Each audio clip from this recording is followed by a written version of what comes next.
numérique plus tragique. Programmer des exterminations envisagées sous l'aspect de maîtrise démographique. Enlever l'affection épidémique en gardant en attente comme plan d'action l'option du curatif thérapeutique. Et après, si ce n'était pas vrai qu'il ne les possédait pas, alors il la faudrait pas analyser de telles nouvelles pour le grand public sans craindre de voir se plaindre, il n'y aurait qu'un. Puisque le grand public est autant bon public, autant dans un état monarchique, dans la dictature qu'en république démocratique. C'est le propos classique, trop hermétique, trop politique, d'un gars sans doute rustique qui croit que les masses n'évoluent qu'en une masse fantomatique. L'inftique domestique, maintenue dans la peur, la douleur, l'oppression et l'ignorance, qu'apporte le régime ou les soi-disant différentes tendances politiques. Un type qui croit qu'il pense que le seul pouvoir unique, c'est pour l'heure la récente puissance économique. C'est l'heure entre autres de la croissance chimérique, crise périodique, leur mécanique malgré les conséquences catastrophiques qu'elles impliquent. Des mécaniques qui inaugurent toujours encore plus obscurs instigateurs de lutte idéologique, mieux lorsqu'il s'agit ici aussi unique. Campagne idéologique dont il saisit les signes via le tube catholique. Des pubs pas très catholiques sous un masque sympathique.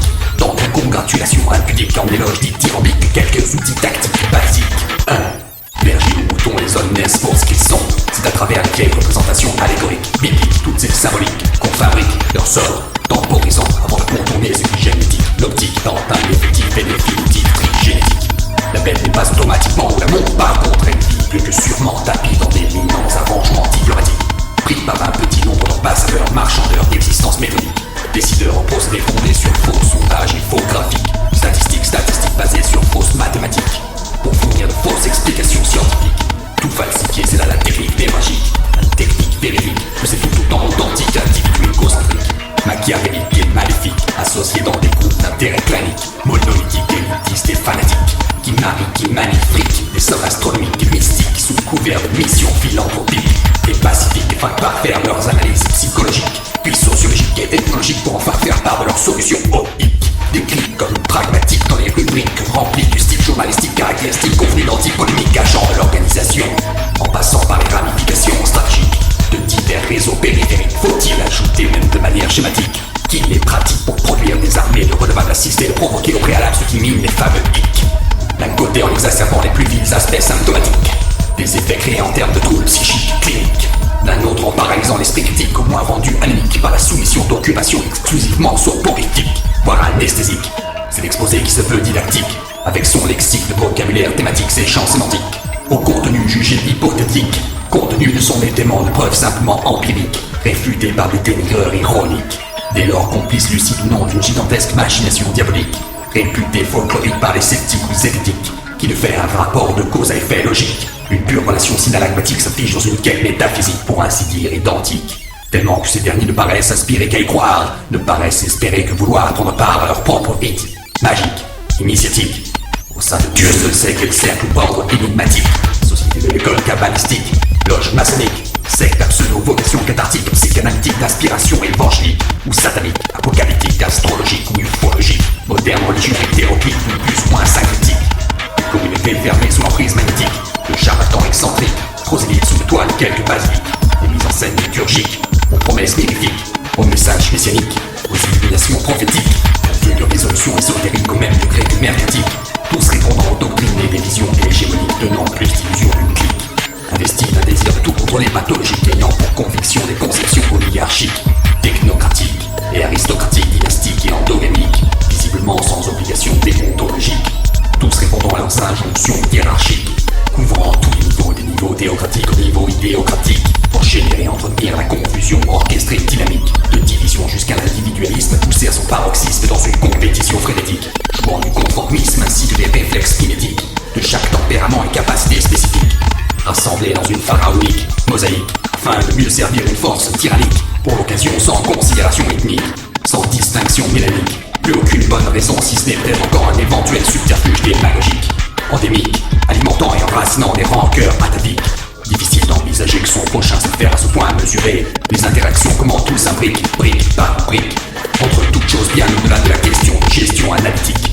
Difficile de concevoir qu'à coup de propagande déguisée, des gens qui vous ressemblent établissent les orientations de l'ensemble de l'opinion grâce à ces diagnostics systématiques. Cependant, il semble que la majeure partie du peuple abéti, prêté à l'état de ressources énergétiques, ne sait plus quelle notion de liberté ou de sens civique qu'elle revendique et accepte qu'on fixe leurs conditions sous forme de conditions fatidiques.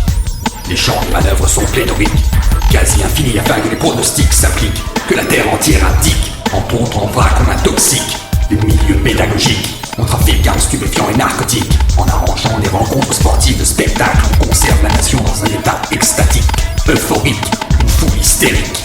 On éradique les antipartisans catégoriques de cette morale ascétique, celle de l'expansion énergique du prolifique aux dépens du bénéfique. On les ératique de façon physique, comme on dessine de complètes variétés biologiques, comme en général on use l'environnement écologique, avec pour tout argument invariablement de la broderie rhétorique, sur un ton académique et emphatique, douteuse dialectique lorsque dogmatique, parce que donné vendu comme axiomatique. Et s'il le faut pour exécuter des génères, on exécute des sentences cyniques. On cherche coûte que coûte à couper la chic à tous les hérétiques. Vis-à-vis de cet ordre archaïque, on prône toutes ces présumées fantastiques avancées technologiques, dans une société de consommation, un fructueux système de production, plus exactement d'exploitation despotique, anachronique, parce qu'aux perspectives désertiques, si on décortique, on s'implante dans les branches financières, militaires, industrielles, judiciaires, médiatiques. On exhorte à la corruption chronique de 100% de l'appareil étatique, supposé laïque quant à sa tête d'épaule dont planquée figure emblématique, prétendant à un destin épique, prêche le vice de manière catéchistique. On sait causer l'erratique, perturbations climatiques et sismiques. On déclenche de sporadiques conflits et paniques, futur prétexte pour mieux expérimenter les stocks d'armements nucléaires et atomiques, chimiques et bactériologiques. Les guerres ne seront toujours que des batailles d'un point de vue historique. Son recueil, ni plus ni moins, synthétique, de récits anecdotiques, biographiques, des combats dont seules les populations en vivent les répercussions dramatiques, qui, quelle qu'en soit l'issue, ne prouvent ni plus ni moins que rien n'est jamais bien longtemps statique, que tout est cyclique, témoigne, indique qu'on continue de décerner des titres héroïques et honorifiques à ceux qui se flattent d'avoir commis des actes horrifiques, sur des airs de musique patriotique, aux gammes harmoniques et à la rythmique hypnotique. Les veilles sont encore nombreuses en possession du profil des monstres mythiques. Finalement, pour ridiculiser toute tentative sérieuse d'investigation et d'accusation, nourrit des théories de conspiration par des accumulations d'opérations de sous-information, d'information, de désinformation, de surinformation, de contre-information chaotique. Devant ceci, la plupart encaissent presque stoïques.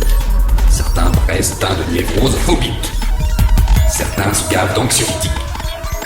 C'est tellement pathétique qu'il y en a qui s'infilent des réactions allergiques ou des coliques. D'autres donnent dans le sardonique. Rien ne pourrait gâcher leur pique-nique. Et bien heureusement, quelques-uns plus pertinents tiquent et développent des protections satiriques. D'où un discours typique qu'on discrédite par ses qualificatifs, tout aussi typiques que sont anarchiques ou cyniques. Et quand ce qui est abordé, c'est de projeter, de trouver des remèdes drastiques pour changer l'avenir en un avenir idyllique qui devient utopique. Or, ce que ce discours explique, en gros, c'est face à la corruption de complots vis-à-vis des complots de tout niveau. L'équilibre du saut tiendra de nouveau qu'à l'aide d'un vie en propos aujourd'hui dit parano et fantasmagorique. Dans l'espoir de déclic, on a dit la réplique, son tortueux synoptique, l'alambic, là où ça se complique, là où se compliquent les problématiques, là où se complique le schmidblick, le hic, la réplique, là où les hic se répliquent.